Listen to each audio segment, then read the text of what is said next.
Hey everyone, Tactics here with my final Mythic Plus guide for The War Within Season 1, where we'll be ending off going through the Necrotic Wake. In this video, I'll be going over everything that you need to know about the bosses, trash mobs, and important weapon buffs that you can pick up throughout the dungeon. But if you're looking for a written resource, a pug-friendly route, or you just want to see what every single ability does, make sure you do check out my Mythic Plus spreadsheet or my written guides over on the Method website, which are both linked down in the description below.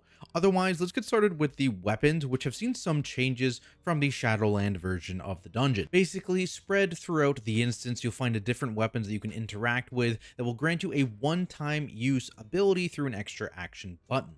The abilities from each weapon here are unique, so you can't gain multiple of the same weapon type. However, you are allowed to pick up different weapons and hold multiple at once. Just be aware that if you do this, you are forced to use them based on which one was most recently obtained. In terms of what the weapons are and what they do, there are three different types. The first are bloody javelins, and these are the most impactful. They deal damage to all mobs in a line between you and their target, but they also apply a stacking 20% damage taken increase for 16 seconds of them, meaning you'll likely want to stack up several different spears together in order to get this big damage window.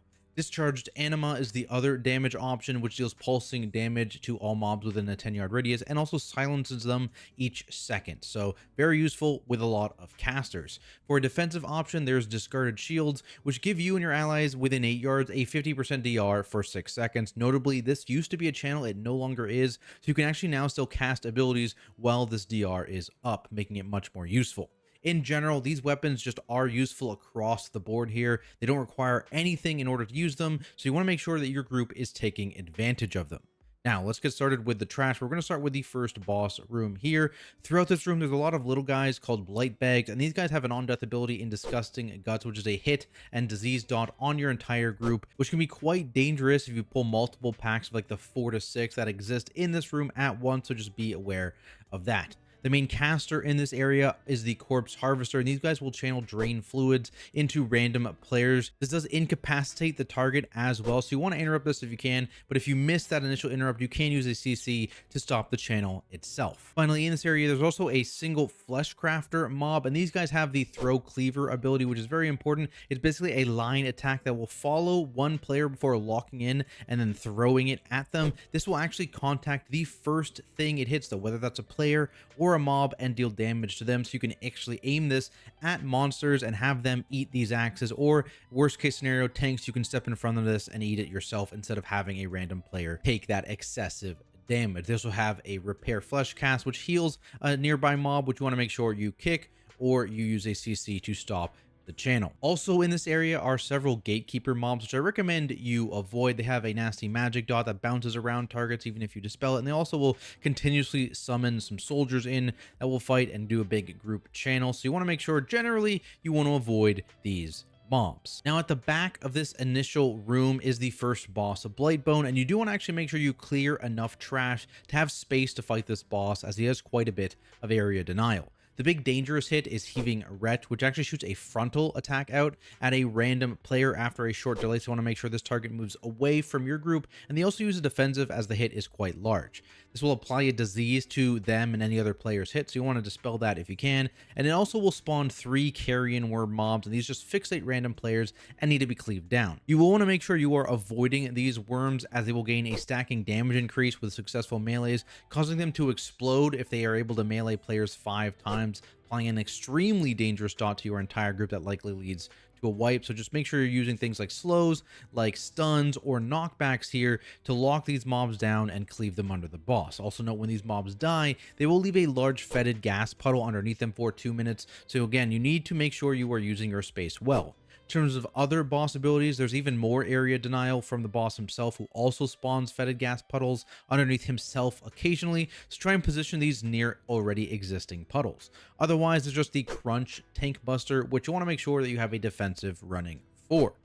Past the first boss, you'll come up to a bunch of new casters. The big one is the Zolramus Necromancer. This guy has a bunch of undying minions near him, a mixture of caster mobs, archer mobs or just regular warrior mobs. And these mobs actually will not die until the necromancer is killed, and if the necromancer is killed, all of these mobs immediately die. So you want to do your best to actually kind of ignore these other mobs and just focus down at the necromancer here to get rid of them entirely. This mob itself has a tank targeted bolt attack that you want to use spare interrupts on, plus they'll debuff a random player with an AoE around them. They just need to stay away from their allies. Now these guys will try and spawn more minions through Animate Dead, which is a channel ability, so use a CC when this happens to prevent it from going off. For tanks, the Zul'Ramis Bone Carver is the most dangerous mob, as they will use Bone Flay on you, applying a bleed and also reducing your max health by 15% per stack. So very, very dangerous. Be careful if you're pulling more than one of these mobs, and use a bleed cleanse as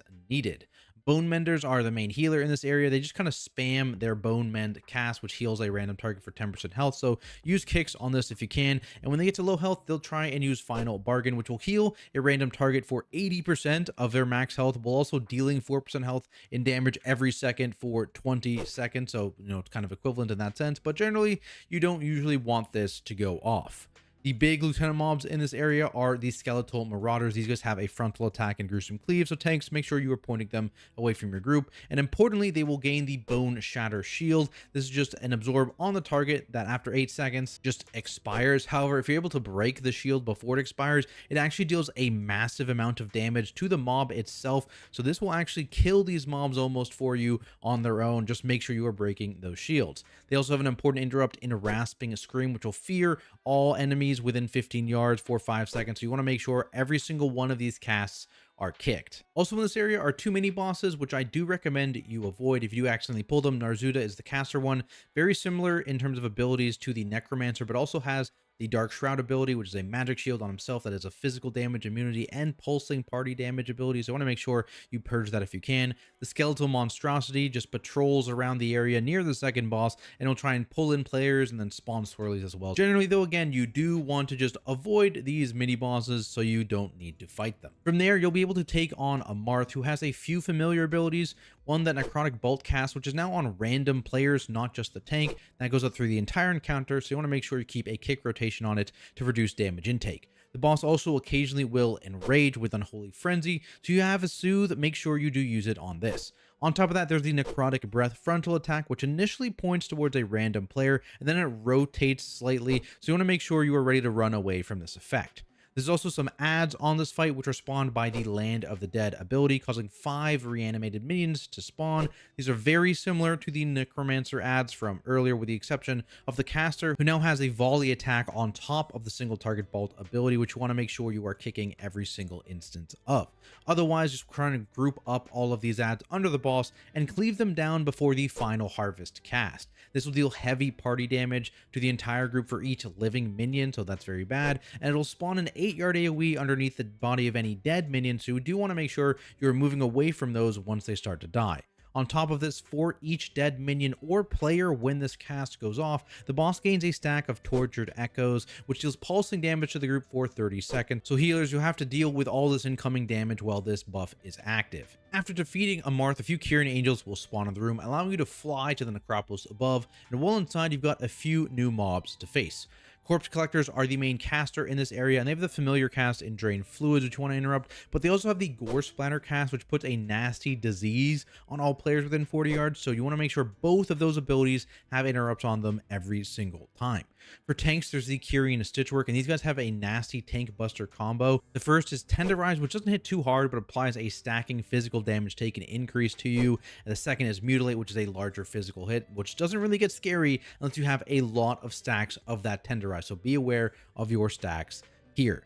Flesh Crafters from the beginning are also in this area, so you can make use of those Throw Cleaver abilities to actually hit these Stitchworks and deal quite a bit of damage to them. Once you've killed all the trash in the necropolis, you'll then face a wave of 3 different sets of mini bosses. The first set is a Stitching Assistant and a Separation Assistant. These guys have some familiar abilities, both having the Throw Cleaver ability as well as just some random target damage from Throw Flesh, so be aware of that. Then the Stitching Assistant has the Drain Fluids ability, which you want to keep an interrupt on, and the Separation Assistant has a new ability in Morbid Fixation, causing them to fixate a random player for 8 seconds, so that player just needs to make sure they are running away. After killing these two assistants, Gorgrind spawns on the left side of the room. This guy has the same Tenderize Mutilate combo as the Stitchwork from earlier, but he also has the random target frontal and Gut Slice, so you want to make sure players are avoiding that.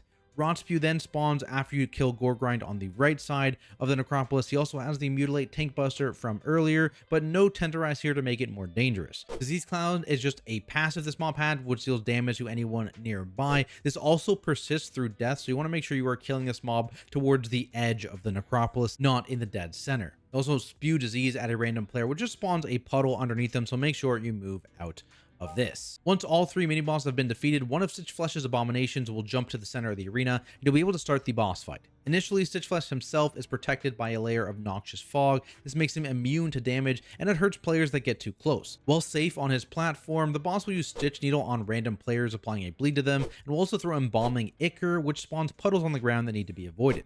To get him off of his platform, players will need to use the Meat Hook ability from the creation in the main arena. This works a lot like the Throw Cleaver ability from the trash, where it follows a random player and then it locks in on their location, throws out, and it'll grip the first target hit, so players should point this towards the boss and then move out of the way once it locks into place. Once pulled out of his protective fog, players are free to damage the boss, who will continue to throw out puddles and random players in this phase, while also gaining the Sever Flesh Tank Buster, though this is relatively low damage and not something you need to defensive. The boss also occasionally uses that Morbid Fixate ability that we talked about from the mini bosses, so you can either kite this out or ideally hit the boss with another Meat Hook to interrupt that channel entirely. After about 30 seconds of fighting the group, Stitchflesh will jump back up to his workstation and then spawn another creation mob for you to deal with, so you want to hook him back down when you can. With how the timings actually work out here, you want to aim every odd Meat Hook cast at Stitchflesh's workstation here, as he jumps back in the middle of one of these casts, allowing you to instantly bring him back down if you position it right. Every even cast should instead be aimed directly at wherever Stitchflesh currently is, as that's when he will fixate and you can interrupt that immediately. Outside of this, you want to stay on top of killing the creations, ideally getting one down shortly after a new one spawns, as they do deal heavy passive damage to your group through the Festering Rot ability, which can be quite scary if multiple of these are alive at once. Plus, they also have a nasty Tank Buster and Mutilate that we discussed earlier, which tanks need to be ready to have a defensive for, especially if there are multiple alive. When you've defeated this boss, a portal spawns in the center of the Necropolis, which you can then take up to Nalthor with no trash to fight in between. Before getting into it, if you learned something in this video, be sure to subscribe for more Mythic Plus and Raid Guide content for Season 1 and beyond. Now, for boss abilities, tanks, instead of getting melees, you're going to be getting hit by the Icy Shard cast repeatedly, but don't be fooled by the name here. This is actually physical damage, not magic damage. For non-tank players, be aware of the Frozen Binds ability, which puts a magic root on random players that will spread to other players within 16 yards when removed. If possible, have this targeted player move away during the cast, and then you make sure all other players actually get out of that 16-yard circle around them before using a Root Break or Magic Dispel. If you have an immunity or a Blessing of Freedom, you can actually pre-use these abilities when the cast is on you, and that will actually immune it entirely. You'll want to make sure that the rooted players here get freed relatively quickly, because any overlap with the Comet Storm ability can be very scary. This just spawns 3-yard swirlies underneath all players over 4 seconds, so obviously if someone is rooted in place, that is very, very bad. For dodging these swirlies, be aware of your position, try not to cut off other players, and if you're in melee, what you can do is you can either group up and actually rotate around the boss in the same direction together, allowing you to maintain full boss uptime. For group damage, the boss occasionally gains an Absorb in Icebound Aegis, and this just deals ramping frost damage to your entire party every 3 seconds, so it's important to destroy this as quickly as you can and use defensives as needed on shields that are lasting longer. There's also an interesting DPS mechanic here in Dark Exile. This will take a random DPS player and send them down to a side platform on their own, where they have 50 seconds to dodge several swirly abilities and defeat a single mob, or they will die. This mob also has an interrupt as well, so make sure you are kicking it. Otherwise, it's just a bit of a race here, as the longer it takes you, the less time you have to spend hitting the boss. Plus, you'll also be getting more and more stacks of the Frigid Cold debuff, which causes you to spawn a puddle underneath you once you get back to the main platform, where the size increases with stack count. That means that once you do make it back after you defeat your mob, you want to make sure you move to an empty corner of the boss platform to drop your puddle before you actually re-engage. Returning also grants you the Champion's Boon buff, which is 100% crit for 40 seconds. So you get a nice damage boost here after finishing your little gauntlet run. But that is it for this video and my Mythic Plus guide series, guys. Hopefully you learned something, and if you did, be sure to leave a like and subscribe for more content like it, including raid boss guides, as well as Mythic Plus route walkthroughs and commentary videos coming very soon. Otherwise, shout out to my amazing Patreon supporters for helping make videos like this possible, and I'll see everyone in the next one.